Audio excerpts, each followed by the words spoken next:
തെരഞ്ഞെടുപ്പ് മുമ്പിൽ കണ്ട് തെരഞ്ഞെടുപ്പ് കമ്മീഷന്റെ പ്രത്യേക നീക്കമാണിപ്പോൾ.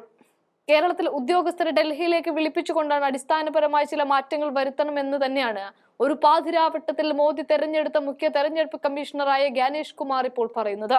ഈ വർഷം ബീഹാറിലും അടുത്ത വർഷം കേരളം, പശ്ചിമ ബംഗാൾ, ആസം, തമിഴ്നാട് എന്നീ സംസ്ഥാനങ്ങളിലൊക്കെ തെരഞ്ഞെടുപ്പിനെ നേരിടാൻ പോവുകയാണ്.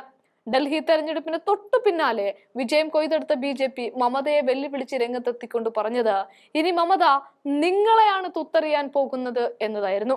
അതോടൊപ്പം തന്നെ അസമിൽ ഹിമന്ത് ബിശ്വ ശർമ്മ വീണ്ടും വർഗീയതയുടെ വിത്തുകളൊക്കെ പാകി പടക്കോപ്പുകൾ കൂട്ടി തുടങ്ങിയിട്ടുണ്ട്. ഇവിടെ കോൺഗ്രസും ഇത്തവണ അധികാരം അസമിൽ പിടിച്ചേ മതിയാകൂ എന്നതിന്റെ അടിസ്ഥാനത്തിൽ KPCC പ്രസിഡന്റായി ഗൗരവ് ഗൊഗോയിയെ ചുമതലപ്പെടുത്തിയിരിക്കുകയാണ്.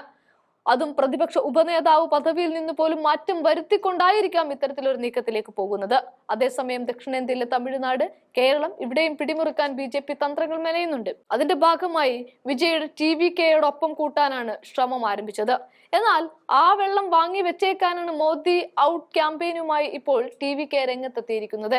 കേരളത്തിൽ ലോക്സഭയിൽ കിട്ടിയ സീറ്റ് പോലെയും കഴിഞ്ഞ തവണ പിണറായിയുടെ ആദ്യ മന്ത്രിസഭയിൽ അതേ സഭയിൽ തന്നെ കിട്ടിയ ഒരു MLA സ്ഥാനവും ഒക്കെ BJPക്കുണ്ട്.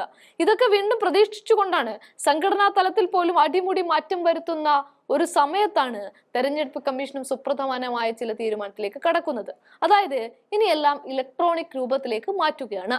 തെരഞ്ഞെടുപ്പ് പ്രക്രിയയുമായി ബന്ധപ്പെട്ട മുഴുവൻ ഘടകങ്ങളിലും ഡിജിറ്റൽ മാധ്യമങ്ങൾ ഉപയോഗിക്കാൻ തെരഞ്ഞെടുപ്പ് കമ്മീഷൻ തീരുമാനിച്ചിരിക്കുകയാണ്. വോട്ട് ചേർക്കുന്നത് മുതൽ വോട്ട് എണ്ണുന്നത് വരെ തെരഞ്ഞെടുപ്പുമായി ബന്ധപ്പെടുന്ന എല്ലാവർക്കും audio book, animated video, ebook തുടങ്ങിയ വഴി ബോധവൽക്കരണം നടത്തുകയാണ് ലക്ഷ്യം. സംസ്ഥാനങ്ങളിലെ തെരഞ്ഞെടുപ്പ് ഉദ്യോഗസ്ഥരടക്കം പങ്കെടുത്ത യോഗത്തിലാണ് ഇത്തരത്തിലൊരു തീരുമാനം. വിവിധ സംസ്ഥാനങ്ങളുമായി ഏകോപിച്ചുള്ള IT സംവിധാനവും നിലവിൽ വരും. തിരഞ്ഞെടുപ്പ് സംബന്ധിച്ച വിശദാംശങ്ങളും കണക്കുകളും വിവരങ്ങളും ഒക്കെ ഏകോപിപ്പിക്കുവാനും വിവിധ തലങ്ങളിലെ ആശയവിനിമയം എളുപ്പത്തിലാക്കാനും ഇതിലൂടെ സാധിക്കുമെന്നാണ് കരുതുന്നത്. മുഖ്യ തെരഞ്ഞെടുപ്പ് കമ്മീഷണർ ജ്ഞാനേഷ് കുമാർ അധ്യക്ഷത വഹിച്ചിട്ടുണ്ട്. അതേസമയം ഇലക്ട്രോണിക് വോട്ടിംഗ് യന്ത്രത്തിൽ പോലും സംശയങ്ങൾ തീരാതെ നിൽക്കുന്ന ഒരു സമയം, അട്ടിമറിയുടെ കണക്കുകൾ ഒന്നൊന്നായി പൊങ്ങി വരുന്ന സുപ്രീം കോടതിയിൽ ഹർജികൾ തീർപ്പ് കൽപ്പിക്കാതെ കിടക്കുന്ന സമയം, ഇത്തരത്തിലുള്ള ഒരു സമയത്താണ് ഇലക്ട്രോണിക്കിലേക്ക് തന്നെ വീണ്ടും മാറ്റുന്നു എന്ന് കമ്മീഷൻ ആവർത്തിച്ചു പറയുന്ന ഒന്നല്ല എല്ലാം എന്നാണ്.